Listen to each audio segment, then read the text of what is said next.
If you're a brand updating your content for Q1, getting ready for new year, new me, this can be wellness brands, a lot of better for you brands that are kind of refreshing what they're doing on Amazon. Here's an interesting project we worked on this year that I thought would be fun to share. There was some great takeaways in working with 𝘵𝘰𝘢. This brand has a couple of well-known wellness gurus that are the founding members of this functional beverage. And as we started working with them, you might think that we would want to lean into the celebrity factor of these founders. And we absolutely did because we are super fans of them. But as we were working through the content, and I'll show it up here, there was actually 3 different versions that we went through. The first version was very brand focused. The second version was more community focused. And the third version, which is the one that we landed on, was actually focused around the function of the product. We led with function because that was the key differentiator of this brand versus all the other sparkling teas on the market. So you'll see by looking at their storefront on Amazon, we led with stunning hero shots, top to bottom, walking you through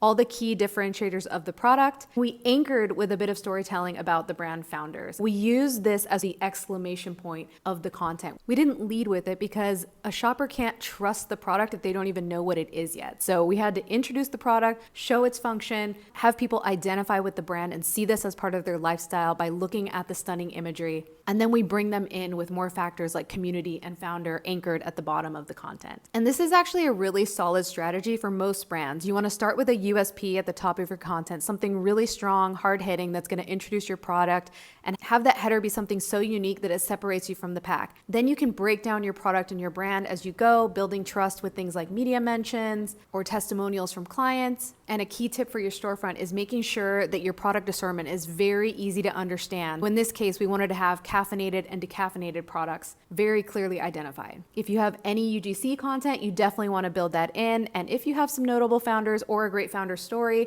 anchor that at the bottom. So hopefully these tips help you knock it out of the park for Q1.